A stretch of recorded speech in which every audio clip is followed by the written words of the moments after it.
Do të përgatis një pjatë që quhet fërges me perime.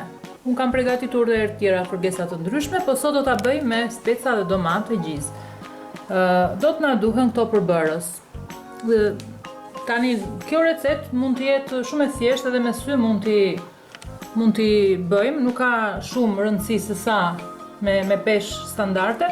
Por po themi që këtu kemi gati 300-400 gram me speca, të cilat i kemi prerë në këtë mënyrë të çrregull të vogla. Këto speca unë do t'i vendos në një tenxhere të jetë pak e thellë. Këtu kam vendosur një filxhan kafeje me vaj të zakonshëm që e përdorim për gatim. Specat të gjitha unë do t'i vendos këtu, do t'i vë kapakun, sepse ai i jep mundësinë që edhe të skuqen njëkohësisht, po edhe të rinë të buta, të jenë të buta specat. Do t'i vendosim për t'i skuqur. Gjithashtu na duhen 4 kokra, 5 kokra, sipas dëshirës, me domate mesatare. Këtu kam 4 lugë të plota, mund të përdorim edhe 5 lugë, me gjizë, është një gjizë shumë e mirë e ëmbël, dhe i përshtatet kësaj recete. Gjithashtu na duhet një kokër vezë, unë kam zgjedhur dhe një kokër qep, një spec djegëse, disa thelpinj urdhër sepse janë të vegjël, kemi 4-5 thelpinj, piper i zi, një majlugë kafeje, krip, shumë pak krip dhe pak speca djegëse. Këto janë djegëse, po jo shumë të forta. Do t'i përdorim dhe ato se bëjnë shumë të shishme. Siç thash, do t'i vendosim specat me kapak dhe do t'i japim një skuqje. Specave të skuqura i shtojmë pak krip dhe i lëmë një anë. Kurse këtu në tenxherën ku kemi skuqur specat, do ka urdhisim lehtë qepën. 2 minutat e para që vendosim specat për t'i skuqur, i vëm një kapak tenxherës që të kenë mundësi dhe të zbuten dhe të mos na digjen. Më pas e heqim dhe i lejojmë që të skuqen normalisht specat.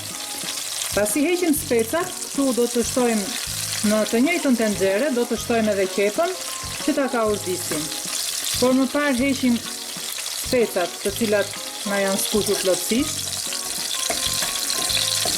Qepës i shtojmë edhe pak krip që të zbutet dhe për 2-3 minuta ne do ta ka urdhisim në temperaturë mesatare.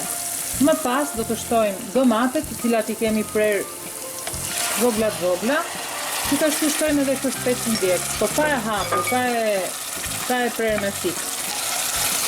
Dhe vazhdojmë ka urdhisim derisa t'u largohet fare lëngu i domateve, ta avulloj. Pasi kemi lënë për disa minuta dhe shohim që janë larguar lëngjet e domateve, pothuajse është tharë fare nga lëngjet që kanë zjerë dhe do të shtojmë tani edhe gjizën.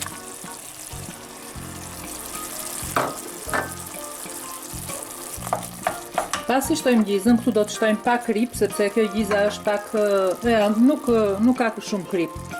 Gjithashtu do të shtojmë dhe urdhrat, unë hodha tani në fund sepse nuk i humbet ajo aroma e tyre e mirë, dhe sepse mund t'ja shtojmë edhe në fillim urdhrat, po unë vendosa që t'ja gjithmonë kështu e bëj, e hes në fund. Edhe piperin e zi. Gjithashtu këtu do të shtojmë edhe një kokër vezë mbi gjizën. Dhe unë vazhdoj i përziej këto dhe për disa minuta sa të lidhen së bashku.